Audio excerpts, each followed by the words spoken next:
Continuing with the Reddit AMA, we have a question in from Reddit user Make-A-Design, who writes, "First, the Why Big Oil documentary was powerful and convincing material. Thank you for taking the time to put it together." Well, thank you for taking the time to watch it, and I hope you do spread that information to others. "What is the endgame of the Oilagarchs? At the end of your documentary, you suggest things like it's about power, control of gene pools, and preparing for a post-oil economy, but what is their motivation? Is it even remotely possible that they truly believe they have humanity's best interests at heart, or is this simply about self-preservation for them and their families?" All right, thank you for the question. Separating those two parts of the question out, the motivational aspect of it, do they think they have humanity's best interests at heart, or are they just trying to serve their own family's interests? I think we have to take them seriously when they propound the eugenics beliefs that they are genetically superior to the mass of humanity, that it really is looking at the mass of humanity like cattle or sheep or whatever.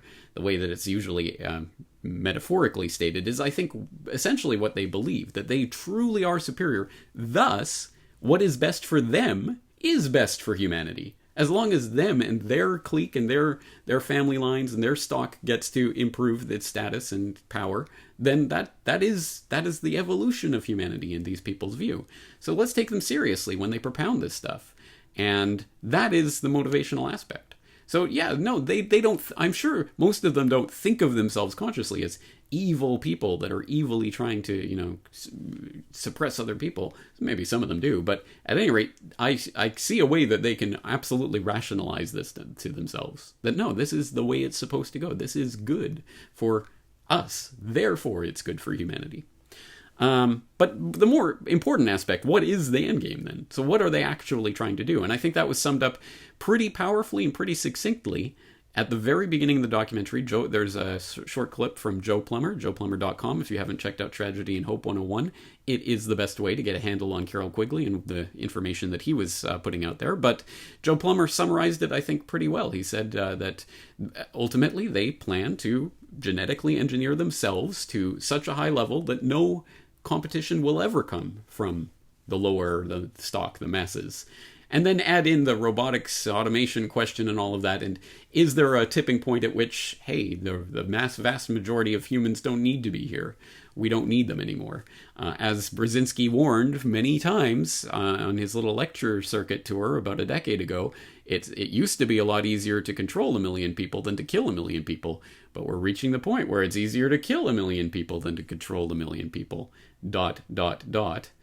What do you think's in the cards? I think depopulation, genetic engineering, transhumanism, all of that. That is where this is heading, so that there is a completely controlled population that is perhaps allowed to live in certain areas, in certain confined geographical spaces with total constant surveillance of absolutely everything that they do.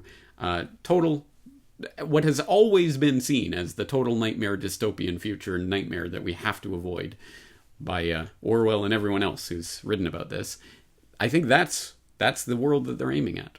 And there are ways around this. There are ways that we can derail this and stop this. Most notably by refusing to continue to consent and go along and to continue to buy in and opt into the programs that, for the most part, we do voluntarily.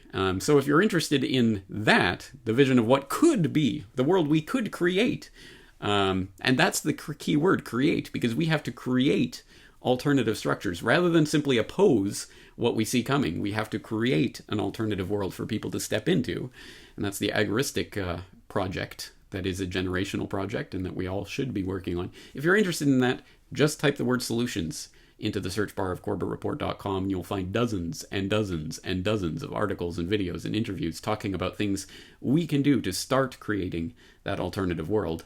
And unless we do, tick-tock, time is running out.